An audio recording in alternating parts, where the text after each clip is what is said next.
Hey guys, how's it going? Hope you're doing well. My name is Crown, and today I'm going to read you some very interesting stories that I hope that you're gonna love. And now, without further ado, let's go!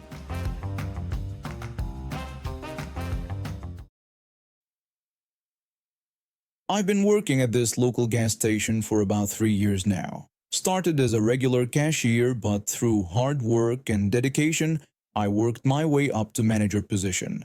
The pay isn't amazing, but it helps pay the bills while I finish my business degree. The job itself isn't too bad. Sure, we get the occasional difficult customer, but I've learned to handle most situations pretty well. The challenging part is working the closing shift alone. Our gas station is in a rough neighborhood, and we've had our fair share of incidents. That's why our store owner implemented strict security protocols, especially for night shifts. One of the most important rules is that we can't leave the front counter when customers are in the store. We've had too many theft incidents where people would distract the cashier by asking them to check something in the back, only to clean out the register or steal merchandise. Tonight's shift started like any other. I was getting ready to begin the closing procedures when this woman walks in with her son. I recognized her immediately. She's the mother of one of our former employees who got fired for constantly showing up late. Her son, who looked to be in his mid-20s, headed straight for the soda fountain while giving me this condescending look. A few minutes later, the son called out from the fountain area, demanding that I change the Mountain Dew because it was empty. I explained that I couldn't leave the front counter while customers were in the store. He got angry and demanded again that I change it immediately. When I repeated our policy, he threatened to tell the store owner about my refusal. I told him to go ahead, reminding him that the store owner was actually the one who created this policy. The mother, who had been silently watching until now, decided to join in. She tried to intimidate me by bringing up that her daughter used to work here and that she was good friends with the store owner. I explained that their connections didn't change our security protocols and that I still couldn't leave the front counter. The son became more aggressive, shouting at me to change it immediately. I told him that I didn't take orders from him and warned that their supposed connection to the owner didn't give them special privileges. I also told them that I had the right to ask them to leave if they continued making demands. That's when things took a dangerous turn. The son started walking towards the counter, trying to come around to my side. His body language was aggressive, and I could tell he was trying to intimidate me. Thankfully, we keep a baseball bat under the counter for security, something the owner insisted on after a robbery attempt last year. I warned him to stop and not come behind the counter. The mother yelled that her son could do whatever he wanted, but I disagreed and told him this was a restricted area. When the son took another step forward with a smirk, I warned him that he wouldn't like what would happen if he took one more step. I reached for the baseball bat, keeping it visible but not threatening. The mother's eyes widened, but instead of backing down, she got even more aggressive, screaming that I couldn't do anything to stop him, and again bringing up who they were. I grabbed the silent alarm button with my other hand and gave them 30 seconds to leave the property, informing them that I'd already alerted the police and everything was being recorded on our security cameras.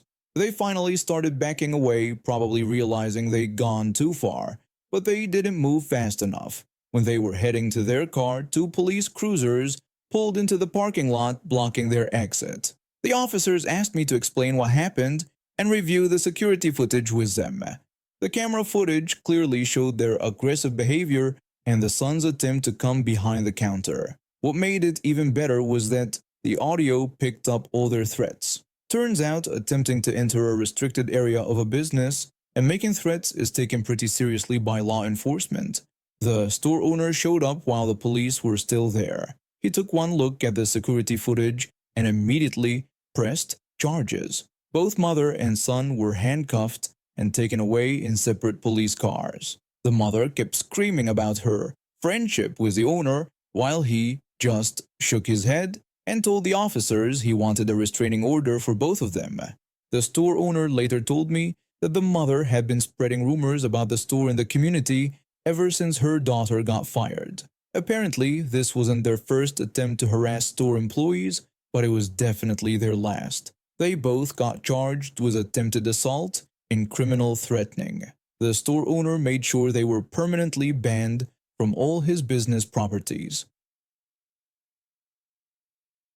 About 4 years ago, my mental health took a severe downturn.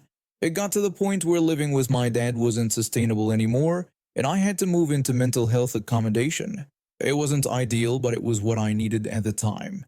The place I moved into was shared with 2 other people, and while the arrangement gave me independence, it wasn't exactly peaceful. My flatmates weren't the easiest people to live with. They'd constantly fight with each other, and at night, they'd bang on the walls while I was trying to sleep. To escape the chaos inside, I developed a habit of hanging out near the end of our driveway, just listening to music through my earphones. It became my little sanctuary. Our street was a no-exit road, pretty quiet most of the time, nothing much to look at except houses. One nice day, with the sun shining and barely any wind, I decided to grab a chair and sit in the front yard with a drink. Little did I know this simple decision would lead to such drama. Apparently, while I was out that day, someone had broken into my neighbor's house and robbed her. I wasn't home when it happened and knew nothing about it. But when she came home and discovered the break-in, she immediately jumped to conclusions. She stormed over to where I was sitting, screaming that I was the one who broke into her house. I tried to reason with her, explaining that I hadn't robbed her and didn't even know about it. I pointed out how illogical it would be for me to rob my neighbor in broad daylight while people were coming and going, then just carry the stolen items to my place next door. She wouldn't listen to reason and threatened to call the police. I told her to go ahead since I had nothing to hide. While we waited for the police, she started making up more accusations, screaming that I had hit her and that I was carrying a gun. She kept yelling about how dangerous I was to anyone who would listen. I didn't even own a phone at the time to record her false accusations, which made her more confident in her lies. When the police arrived, they put me in handcuffs and detained me, probably because of her claims about the gun.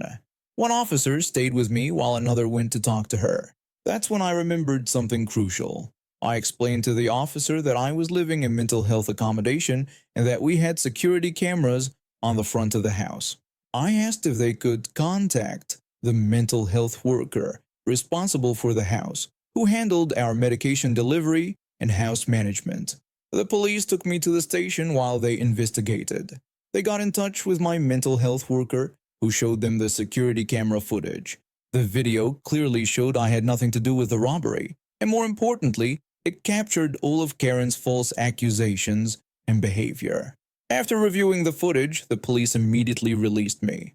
They drove me back home, and to my satisfaction, I watched as they took Karen away in their patrol car. Turns out making false police reports and accusations of assault and weapons possession is a serious offense. The last I heard, she was facing charges for filing a false police report and wasting police resources. After my divorce 3 years ago, my son started acting out in school. He was getting into fights and talking back to his teachers. I knew I had to do something before things got worse, so I decided to channel his anger into something productive. That's how we found ourselves at the local boxing gym. The owner, a former professional boxer, took one look at my 12-year-old son and immediately understood what I was trying to do. He'd been training troubled kids for over 2 decades, teaching them discipline and self-control through boxing. Within months, my son's behavior improved dramatically, and he actually started looking forward to his training sessions. The change in him was so noticeable that even his teachers started sending me positive notes home instead of complaints. Today was no different. We arrived early for his sparring session, and I took my usual spot against the wall, watching 2 young men practicing in the ring. They were both giving it their all, trading blows with impressive skill and determination. One of them, wearing red shorts, had particularly good footwork, dancing around his opponent with practiced ease. I was so engrossed in their match that I almost missed the commotion starting nearby. I heard Karen before I saw her. She was screaming about how they were letting her son get beaten to a pulp. The boxing instructor, a muscular man with graying temples who'd been teaching there for over 15 years, tried to calm her down by explaining that it was just a controlled sparring session and her son was perfectly safe while learning valuable techniques. I'd seen him handle difficult parents before, but something about Karen's demeanor told me this was different. Karen wouldn't hear any of it. She kept yelling about how her son would be covered in bruises and accused them of abuse. Her son, who looked about 15 and was still wearing his boxing gloves, was just standing there, clearly mortified by his mother's behavior. I could see the sweat still dripping down his face from the session, mixing with what looked like tears of embarrassment. The instructor attempted to reason with her again, reminding her that her son had signed up for these lessons himself. Karen shot back that she didn't care what he signed up for, calling it assault and threatening to sue the gym. Her face was getting redder by the second and a vein was visibly pulsing in her forehead. When the instructor tried to suggest they discuss her concerns in his office, that's when she completely lost it. She shoved the instructor hard, sending him stumbling backward into some nearby equipment. The teenager who had been sparring with her son quickly jumped out of the ring to help, still wearing his gear. But Karen was already charging forward like a raging bull, her purse swinging wildly from her shoulder. She started screaming about how they'd all pay for touching her, thrashing and yelling like a woman possessed.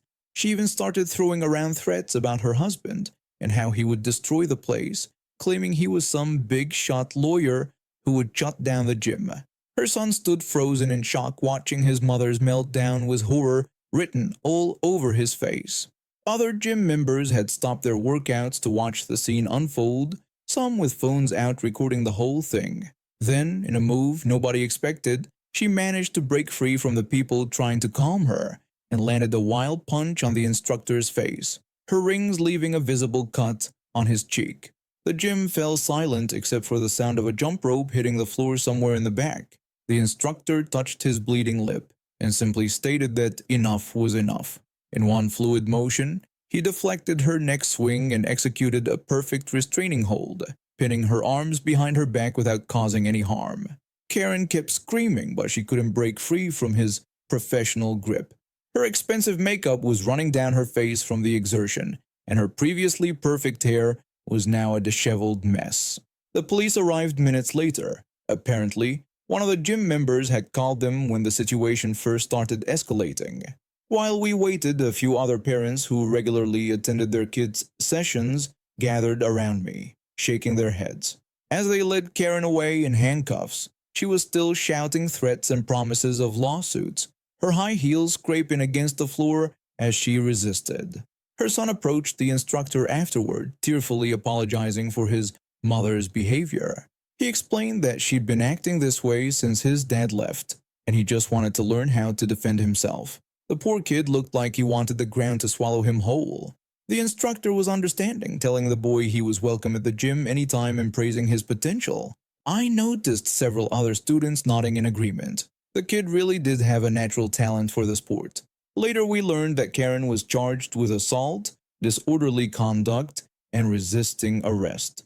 The instructor decided not to press additional charges after learning about her situation, but she was permanently banned from the premises. The video of her meltdown did end up online though, and it cost her her job at some prestigious real estate agency. Her son still trains at the gym, brought in by his aunt, and he's becoming quite the skilled boxer. He's actually helping some of the newer kids now, showing remarkable patience and understanding with beginners. It's amazing how he turned such a negative experience into something positive. My son watched the whole incident unfold with wide eyes.